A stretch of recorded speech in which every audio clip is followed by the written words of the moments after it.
everyone. Welcome along to the VCO Esports Studio for 2022, would you believe?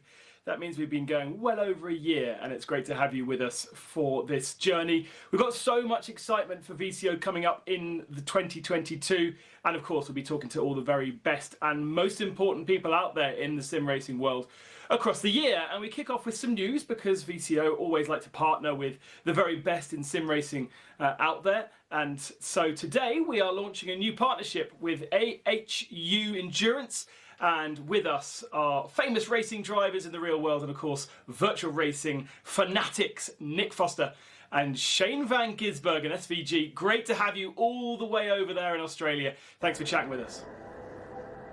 Yeah, thanks for having us, Ben. Cheers, thanks, Ben. Good to have you guys. So first of all, let's get into the nitty-gritty of AHU. Nick, it's kind of a bit of your brainchild, or two of your brainchilds. Tell us more about why you've decided to get involved in sim racing in this kind of a way.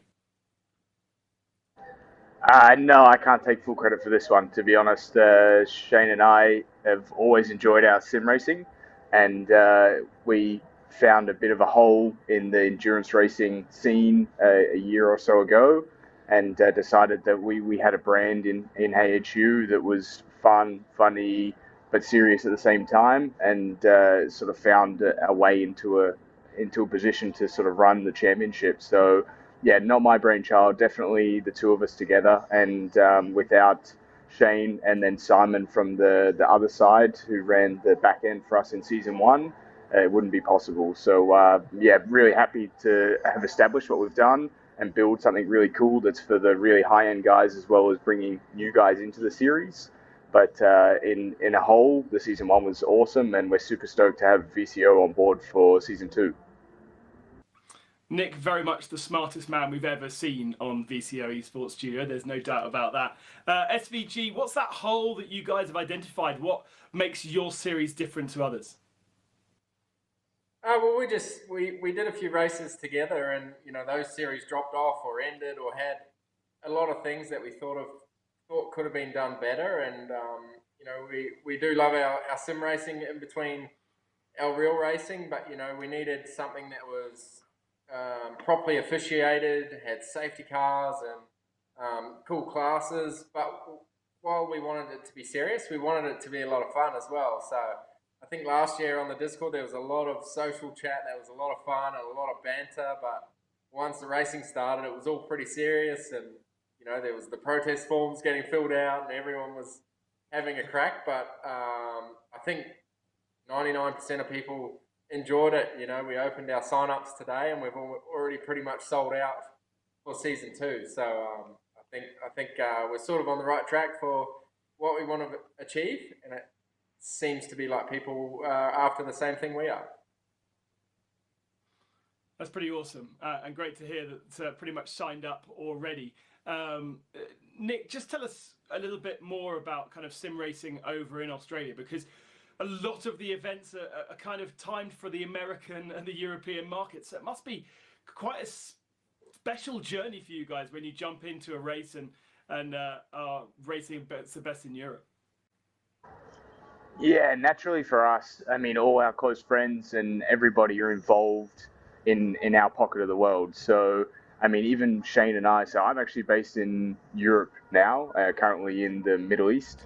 So I actually get up at 5 a.m. to race with these guys and enjoy it from that side. But yeah, all our mates who we've always raced with, the other guys involved in the local market in Australia and NZ, it's never been time friendly, especially for the New Zealand guys. They're racing at 3, 4, 5 a.m.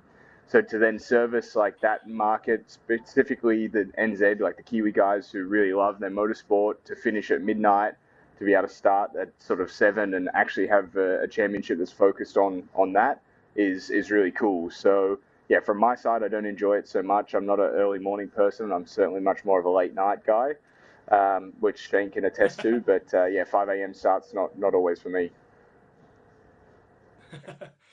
Shane, we've seen you in the very biggest and best of the sim racing events representing Team Redline. But again, does he think it's a benefit that having an Australian or a guy over in your neck of the woods to be able to fill in those holes when everyone else in Europe is asleep and you're kind of awake in a 24-hour race? Yeah, those guys love it when we do a 24-hour race. I can take their graveyard shift, which is middle of the day for me. But as Nick touched on, all the big, decent European races or American races, they're middle of the night for us Kiwis and the Australian guys as well. So this series, every race finishes at midnight New Zealand, which suits all the Australian states as well. So it's a competitive series finally down here that suits all the top dogs here in a time zone. So yeah, it's a pretty cool change, and it's good for me, Nick being the one getting up early for once. You guys in New Zealand got quite heavily involved in a little kind of community series, didn't you? About a year and a half ago, when lockdown was really, really strong over there, was all the famous New Zealand racing drivers got together and put together what looked like an amazing event. Yeah, that's right. Brendan Hartley put that together, and yeah, it was all the New Zealand drivers, and we had our Supercars E Series, which was quite serious, and then we'd do this racing local one, and you'd race a team of your guys and race for a charity or race for a local business, trying to raise money for them in the time of need in the lockdown. And it was quite fun, and we had a whole group of cars together, and we'd normally do quite well and raise quite a bit of money for these businesses. So while we were having fun, we were doing it for a good cause as well. And your journey of esports racing, SVG, has been a long time, right? This is not a lockdown thing for you. You've loved esports racing for many years. Yeah, I've done it for a long time. I was right into it like 2011, 12, 13, and then only in the last sort of 2 or 3 years I've really got into it seriously again. And yeah, I enjoy it, and there's still a little bit of a way to go to get the realism right, but for the training outside of a car and repetition, concentrating on for something on a long time, and strategies and stuff like that, the sim racing's awesome, and I enjoy it as well, doing all the fun stuff. So it is a cool tool. I like the fact that it's not just a serious thing for you, that you enjoy it and do stuff that's fun, because I think so many people get sucked into esports racing just being a very serious thing. Nick, what was your journey into esports racing over the last couple of years? Actually, to be honest, I've always had the sim or really been involved in the sim racing since the really early days of even iRacing in like early, I guess like 9, 10. And it was always really a social thing for me. So guys within the racing community, or Shane, we were always doing the oval stuff. And so I do enjoy just lapping in general, especially some cool cars. But for me, it's just about racing with the boys. So doing, Shane and I and some of the other guys, we also always end up sort of doing some oval stuff just for fun, because you can all race together. It's not too serious. So I take the endurance side serious, and specifically our series, making sure that the back end runs like really, really well. But yeah, from a total serious side, I've never done any of the high level events or anything. It's always just been with 3 or 4 blokes who keen to go racing and jump on board. Maybe not so much practice and just fire through. But yeah, I love my sim racing. Always on it whenever I have the chance. Unfortunately, I haven't been home for the last 3 months, so looking forward to getting back there in 7 days and cracking some practice ready for AHU Season 2, Round 1.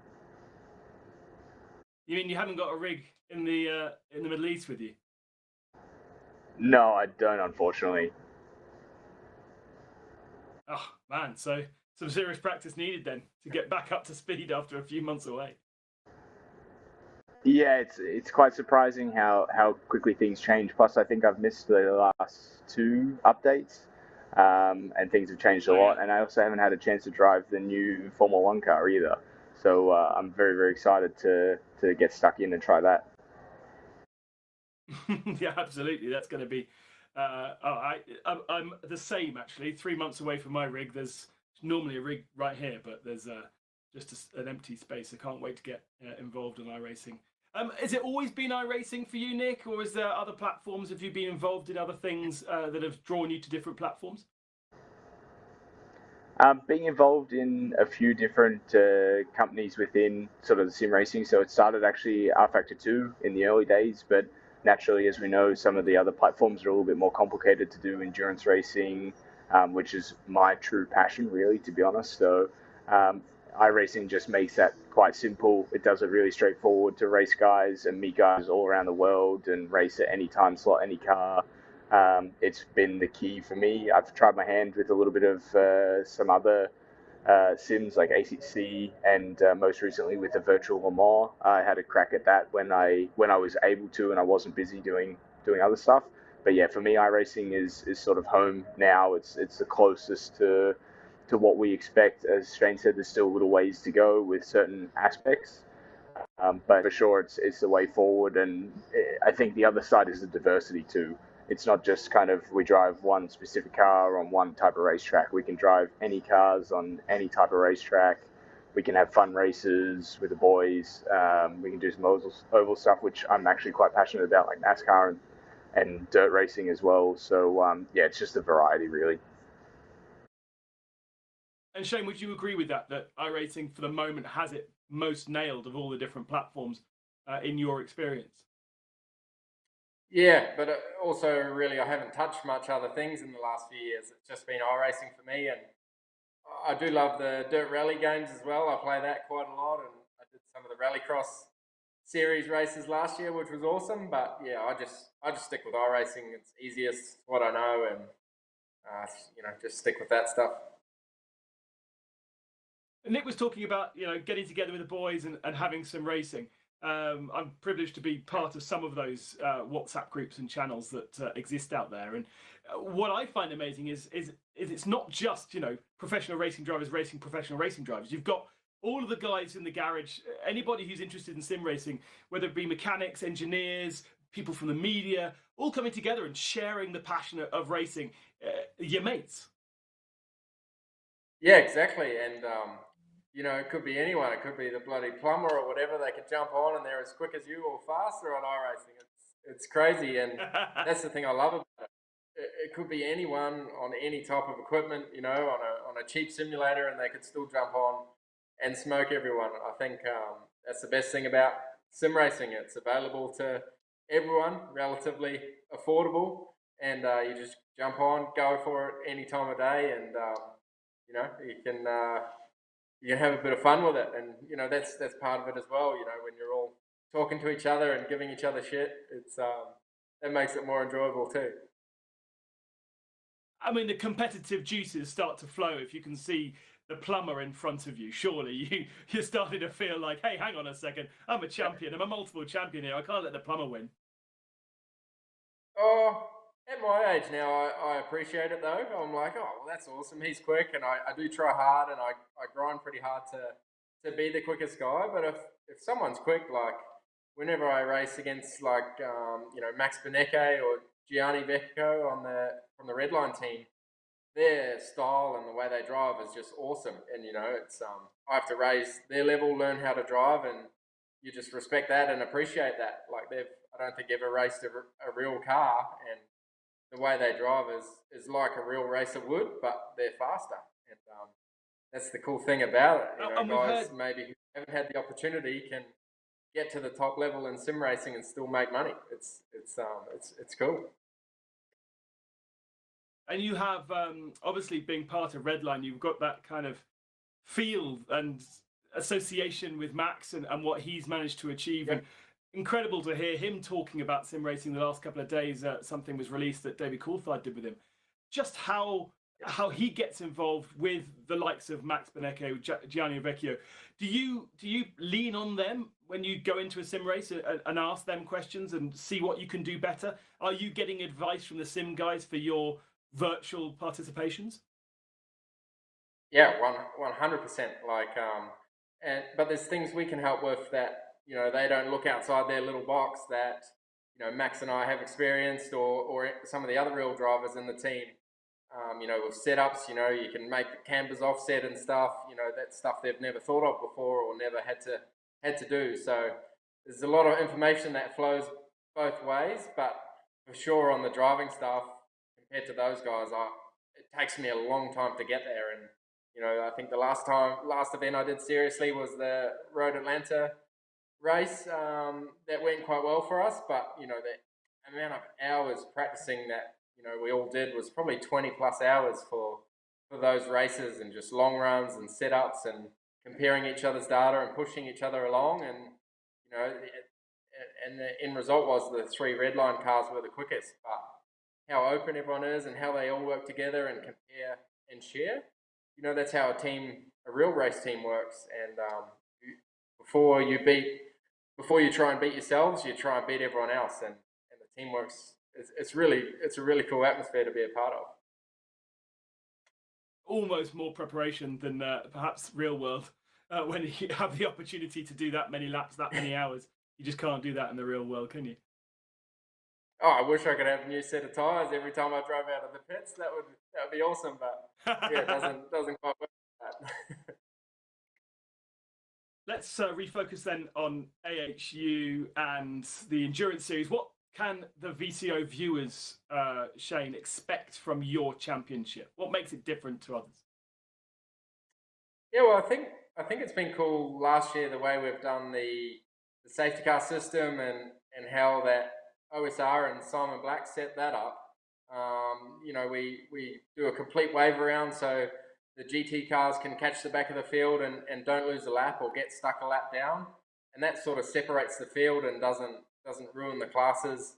So you have a tight battle, and it keeps the battle good between the classes. And I think we see too much in the iRacing endurance races. The field just gets so strung out and you lose battles. So yeah, there's always something happening. I think pretty much every race last year came down to the last lap or a fuel race. It was all of them were pretty exciting. So we were part of them. Nick and I teamed up. We had a lot of action, but it was really cool. And I think this year, with you guys on board, it should definitely step up the broadcasting side, the promotional side, and stuff that us 2 drivers don't know enough about. We just focused on the racing, so hopefully we can get that side of things a little bit better.